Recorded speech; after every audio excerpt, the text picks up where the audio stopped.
Two-way data binding. Data binding is an important process in Angular, and so it's the process or the mechanism used for pushing or pulling data depending on which direction the data is being sent. So Angular supports both one-way and two-way data binding. So in two-way data binding, data is always bidirectional. That means data can start from the source out to the view, back to the source, or if you want to say from the view to the source, back to the view, however you say, it's still going to be the same thing. So let's again review this Angular view model here, and the data binding events occurs right in the module between the template and components. So in two-way data binding, data property value flows from the component to the input box. This is the property binding. And then the users make any changes to the input box, and data flows back to the component, and then resetting their property to the latest value, whatever that value is, via this event binding. So two-way data binding combines the property and the event binding into a single notation, and this is achieved in Angular using a very special directive called ng-model. So let's go and take a look in the code. Okay, so here we are on the IDE. I'm going to go to the front again, open my terminal, and run the app.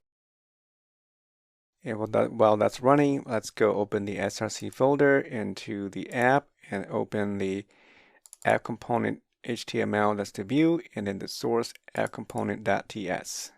Okay, so that's running, and we want to make sure the app is running. So let's go to the browser and view the output. So over here, oops. Okay, so in the view, I'm going to go to the localhost 4200, and this is the previous one. So as you can see, it's working just before. All right, so let's go to the code, and let me close the terminal.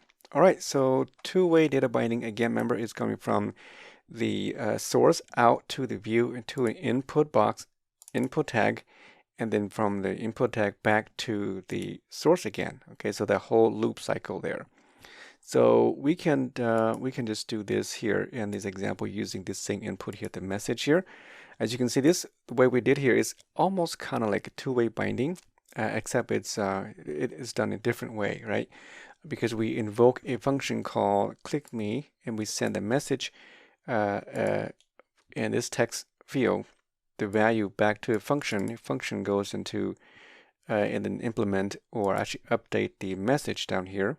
We update the message, and then this message is going out the source direction to the view again and being displayed back in here. So in a way, it's doing this two-way data binding, but that's not how it's done. So we're going to modify this a little bit. So now instead of doing the key up event, we're going to bind this to a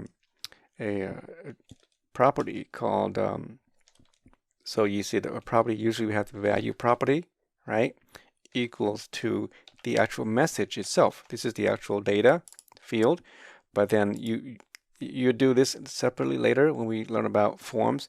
But for two-way data binding, you will wrap this inside the value here, replace that with a event called ng-model. This is a special directive in Angular. So this is also known as a banana operator because it looks like a banana, I guess. But this is how two-way data binding works. You bind to an input type of tag, either input, a select, or a text area, all right? And if you mouse over this, it tells you, it says something about cannot bind to unknown property. Now, in order for this to work, because usually this ng-model, it usually works with forms, web forms, we have to go and import a special module called forms module. So let's go and open the app module TS here, and we need to import a module called forms module. So in here, forms module, and we're going to import that from the Angular form slash forms. Okay, we need to import that there, and so this module need to be added to the ng-module as well, and to this metadata. So in the imports here, this imports all the modules. This declaration imports all the component. All right, so you can see that all the modules, you can see the browser module is put in here, the app module, a routing module is put in here, the components are put in the declarations. That's just how it's done. So this is a module. So we're going to add it to the list here, put a comma and add the forms module there, and then save this file, and then we can close it now. It goes away, and now it's working. So this time, it should work just like before, flawlessly. You can save that now and go back to the browser. And you can see if I type in here, it worked just like before, right? No problem, because the data now flows from this input box to the source to a variable called message, and the message is then sent back out to display in the view here so we can see. But really what's happening behind the scene is that from this input box directly to the variable welcome in the back view has a direct connection that we just don't see it. So, but really it comes back out here because it's hard to see that, so you output that so you can see here. But just to show you that it does work that way, let's go and modify this a little bit.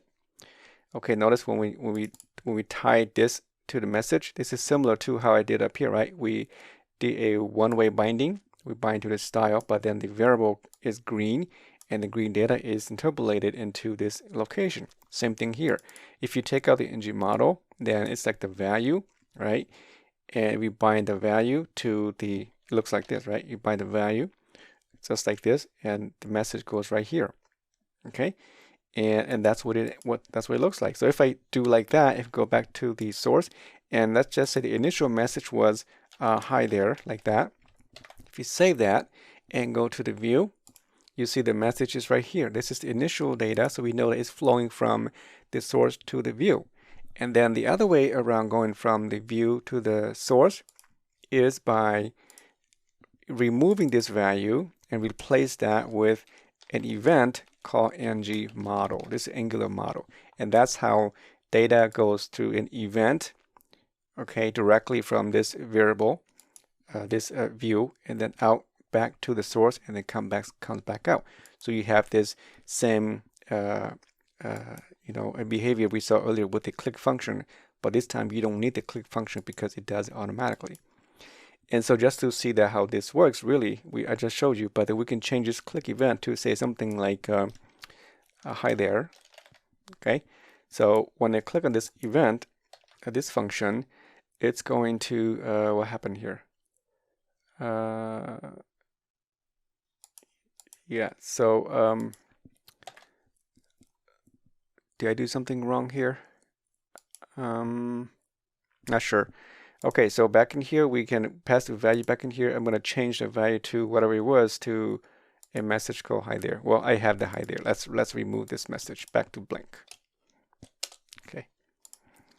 And I'm not sure what this message shows up here. Did I do something correctly? Oh, double quotes here. All right. No. In here is the single quote. Let's put a single quote in here. Okay. Too many quotes here. All right, so when I load this, I should get nothing in the message box. When I click the button, it's going to fill that message with the word hi there because I click the function, and the function calls, and then it changes the message to the word hi there, and then the hi there message is tied to the model here and also the output. So you can see that changes, right? So back in the view, here again, if I click on ClickMate, you see that the message goes right there. If I make some changes here, this is now two-way binding. If I change it back, you see that it changes back. So it just shows that one-way binding and two-way binding works in Angular. So that's simply it, how you can use data binding in Angular for two-way is using the banana operator, and one way is using either you do it this way using this attribute, you bind to the attribute, or you can use the curly braces like this. So in the next video, we'll use the ng directive to perform some conditional rendering on the template.